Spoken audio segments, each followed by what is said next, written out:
India market invest mindset আপনাদের স্বাগত। যা চ্যানেল নতুন এসেছেন তাদের কোনো প্লিজ চ্যানেলটাকে সাবস্ক্রাইব করবেন, লাইক করবেন, বেল আইকনটা প্রেস করবেন, তার সাথে অল বাটনটা প্রেস করবেন, তার নোটিফিকেশনটা কিন্তু সঙ্গে সঙ্গে আপনাদের কাছে কি পৌঁছাবে। দেখুন, LIC, life insurance corporation of India, এই কোম্পানিটাকে দেখলে দেখা যাবে দেখুন আজকের দিনে 0.81% কিন্তু নেগেটিভ রিটার্ন দিয়েছে। কোম্পানিটা খুলেছিল পজিটিভ, সেখান থেকে মার্কেট একটা প্রেশার কন্টিনিউ কাজ করছে, যার জন্য কিন্তু নিচে এসছে বলতে পারেন। তো এই কোম্পানিটা রেজাল্ট কিন্তু গতকাল মার্কেট ক্লোজ হয়ে যাওয়ার পরে সম্ভবত ওই 7টা, 7:30 এই সময় ডিক্লেয়ার হয়েছিল। তো দেখুন, একটা দিগ্গজ কোম্পানি, লার্জ ক্যাপ ক্যাটাগরির কোম্পানি, যেই কোম্পানিটার 6.5 লাখ মার্কেট ক্যাপ, কোম্পানিটা কিন্তু ভালো পারফরমেন্স করছে। দেখুন, এক বছরে দেখলে দেখাবে কোম্পানিটা কিন্তু 69% রিটার্ন দিয়েছে। আমরা যদি কোম্পানিটা 5 বছরে দেখলে দেখাবে দেখুন 5 বছরে অনলি ফর 24% রিটার্ন দিয়েছে, যেখানে কোম্পানিটা যখন মার্কেটে এসেছিলো তখন থেকে কিন্তু কন্টিনিউয়াসলি নিচে এসছে। তো তারপরে কোম্পানিটা কিন্তু কামব্যাক করেছে। তো একটা ভালো ইনভেস্টমেন্ট কি হতে পারে কোম্পানিটা? তো তার জন্য কিন্তু কোম্পানিটার সম্বন্ধে অ্যানালাইসিস করা উচিত। তো চলুন আগে আমরা কোম্পানিটার যে রেজাল্ট ডিক্লেয়ার হয়েছে সেটা একটু দেখে নিই। স্যার, রেজাল্টে যাওয়ার আগে দেখবো যে কোম্পানি কোনো কর্পোরেট অ্যাকশন দিচ্ছে না, কিন্তু কোম্পানি কর্পোরেট অ্যাকশন দিচ্ছে। কী দিচ্ছে? ফাইনাল ডিভিডেন্ড 6 টাকা করে। তো এই ফাইনাল ডিভিডেন্ড এজিএম হবে, এজিএমে কী হবে, শেয়ার হোল্ডারদের অ্যাপ্রুভাল হবে, তারপরে কিন্তু এই অ্যামাউন্টটা আপনার ব্যাংকের অ্যাকাউন্টে হিট করবে। আমরা কোম্পানির স্ট্যান্ডার্ড লোন রেজাল্ট দেখব। যদি বলেন স্যার আপনি তো সবসময় কনসিডারেড নাম্বার দেখেন, তাহলে স্ট্যান্ডার্ড লোন কেন দেখছেন? স্যার, এটা মাথায় রাখতে হবে, এটা হচ্ছে একটা ফাইন্যান্সিয়াল সংস্থা, তার কিন্তু স্ট্যান্ডার্ড লোন রেজাল্টটাই দেখা উচিত।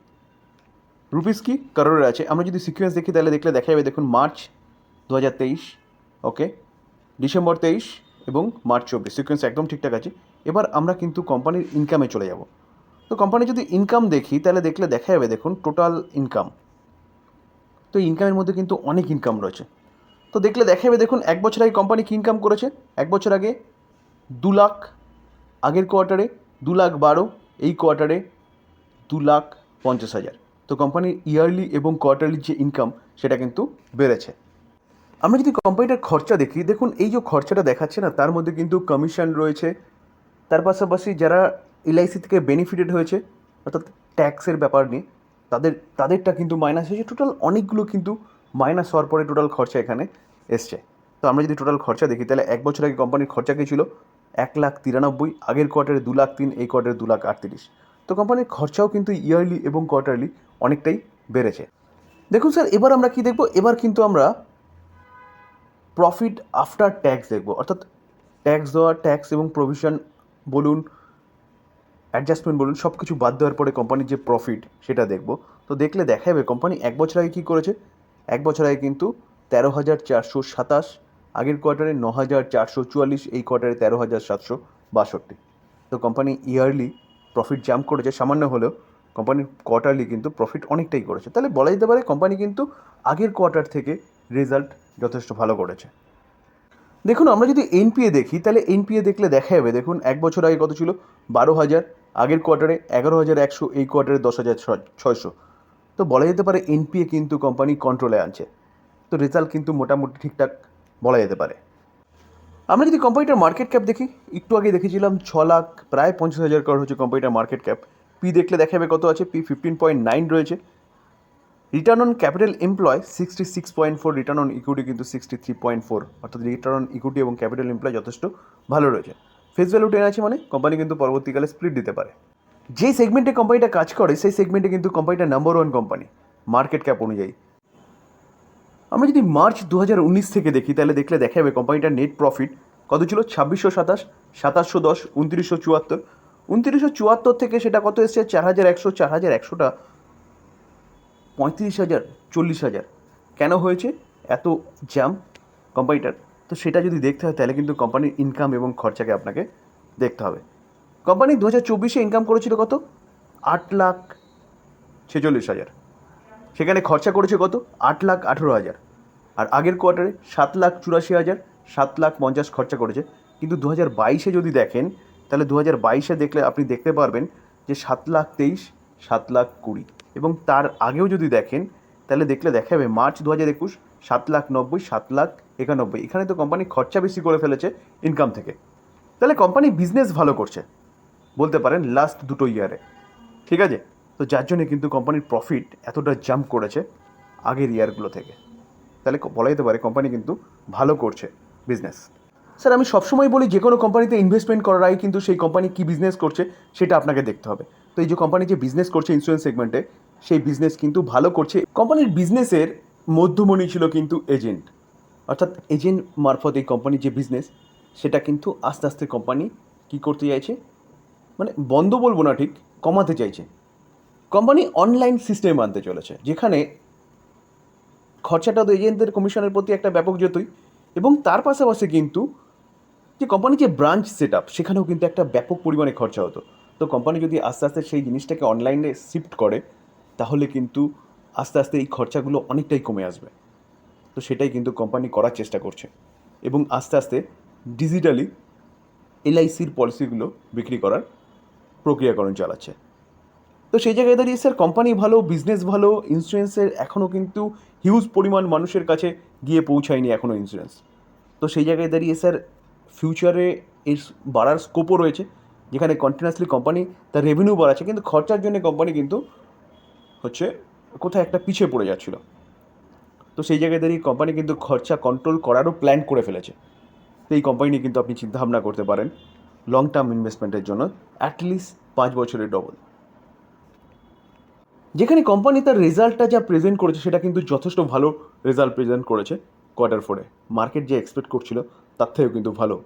তো এই কোম্পানি নিয়ে কিন্তু আপনি চিন্তাভাবনা করতে পারেন। দেখুন স্যার, বাই সেল রেকমেন্ডেশন দিচ্ছি না, কোম্পানির রেজাল্ট এসছে এবং কোম্পানি নিয়ে ডিটেলসে আলোচনা করেছি যা আপনাদের ডিমান্ড ছিল। তো সেই জায়গায় দাঁড়িয়ে বাই সেল করবেন পুরো নিজের ডিসিশনে, বা নিজে ভেবে চিনতে, বা আপনি আপনার ফাইন্যান্সিয়াল অ্যাডভাইজারের সাথে কিন্তু কথা বলে নিয়ে তারপরে। স্যার আদানি এন্টারপ্রাইজ, এই যে কোম্পানিটা, এই কোম্পানিটা কিন্তু আদানি গ্রুপের প্যারেন্ট কোম্পানি বলতে পারেন। কোম্পানিটাকে যদি আমরা দেখি কোম্পানিটা 1 বছরে 28% রিটার্ন দিয়েছে। আমরা যদি কোম্পানিটার 5 বছরের রিটার্ন দেখলে দেখা যাবে 5 বছরে 2009% রিটার্ন দিয়েছে। যেখানে কোম্পানিটা হিন্ডেনবার্গের যে রিপোর্ট এসেছিল সেই সময় যে কোম্পানিটা পড়েছিল সেই জায়গায় গিয়ে কিন্তু এখনও পৌঁছতে পারেনি।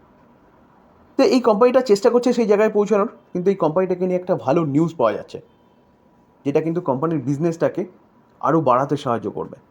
তো চলুন কোম্পানি সম্বন্ধে কী নিউজ পাওয়া যাচ্ছে সেটা একটু বোঝার চেষ্টা করি।